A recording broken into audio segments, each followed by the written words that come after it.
Kamepalli Tulasibabu bail పిటిషన్లో కీలక పరిణామం చోటు చేసుకుంది.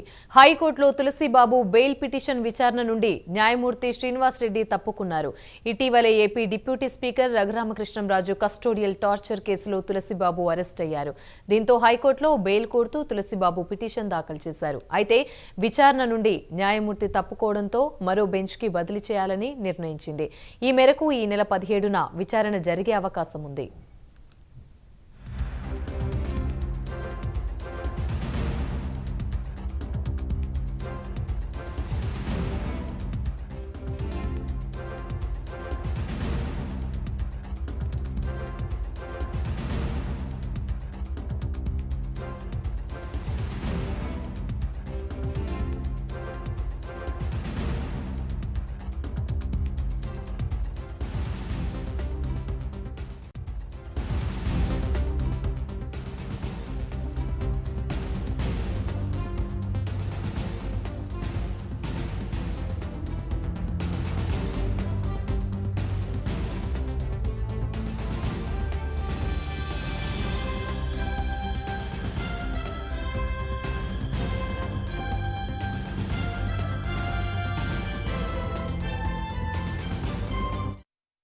కామేపల్లి తులసిబాబు బెయిల్ పిటిషన్లో కీలక పరిణామం చోటు చేసుకుంది. హైకోర్టులో తులసిబాబు బెయిల్ పిటిషన్ విచారణ నుండి న్యాయమూర్తి శ్రీనివాస్ రెడ్డి తప్పుకున్నారు.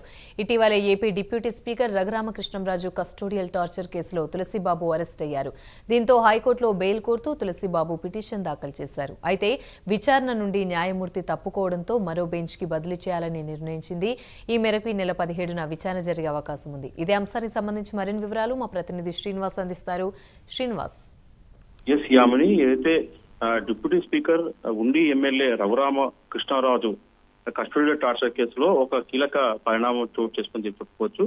అయితే రఘురామకృష్ణరాజు ఆయన కస్టడీలో ఉన్నప్పుడు కొందరు గుర్తు తెలియని వ్యక్తులు ముసుగు కప్పుకొని కూడా అతన్ని తీవ్రంగా అతనిపైన టార్చర్ చేసినట్టు కూడా గతంలోనే రఘురామకృష్ణరాజు పోలీసులకు ఫిర్యాదు చేశారు. దీని మీద కూడా ఇప్పటికే పోలీసులు కూడా సిఐడి పోలీసులు కూడా దీని మీద దర్యాప్తు వేగతరం చేశారు. ఈ నేపథ్యంలో ఏదైతే తాజాగా కొద్ది రోజుల క్రితం కూడా ఈ రఘురామకృష్ణరాజును ఎవరైతే కస్టడీలో ఉన్నప్పుడు టార్చర్ చేశారో దానికి సంబంధించి కూడా ఒక తులసిబాబు అనే వ్యక్తిని కూడా పోలీసులు అరెస్ట్ చేశారు. అయితే ఈ కేసు హైకోర్టులో అతను తులసిబాబు హైకోర్టులో తనకు బెయిల్ పిటిషన్ కోసం కూడా ఆయన న్యాయస్థానాన్ని ఆశ్రయించారు.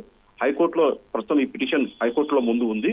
అయితే దీనికి సంబంధించి కూడా ఏదైతే ఆ హైకోర్టు న్యాయమూర్తి శ్రీనివాస్ రెడ్డి ఎదుట ఈ bail petition Tulasibabu bail petition ప్రస్తుతం విచారణలో ఉంది. అయితే తులసిబాబు ఏదైతే హైకోర్టులో బెయిల్ పిటిషన్ వేశారో ఆ సంబంధిత న్యాయమూర్తి శ్రీనివాస్ రెడ్డి ఈ విచారణ నుంచి కూడా తప్పుకున్నట్లు కూడా ఆయన ఒక నిర్ణయం తీసుకున్నారు. దీంతో ఈ ప్రస్తుతం ఏదైతే న్యాయమూర్తి శ్రీనివాస్ రెడ్డి ముందు ఏదైతే తులసిబాబు కేసు ఉందో అది మరో బెంచ్ కు బదిలీ చేయాలని చెప్పేసి కూడా హైకోర్టు నిర్ణయం తీసుకుంది. వచ్చి ఈ నెల 17వ తేదీన ఈ తులసిబాబు బెయిల్ పిటిషన్ కేసు కూడా మరో న్యాయమూర్తి కూడా విచారణ చేపట్టే అవకాశం ఉంటుంది. మరి ఆ హైకోర్టు ఆదేశాల మేరకు ఈ నెల 17వ తేదీన కొత్త న్యాయమూర్తి ఆ కేసును తులసిబాబు బెయిల్ పిటిషన్ కూడా విచారించే అవకాశం ఉంటుంది. మరి తులసిబాబుకు హైకోర్టులో ఊరట లభిస్తుందా లేదా మనం చూడాల్సి ఉంటుంది. యామిని. Right, thank you.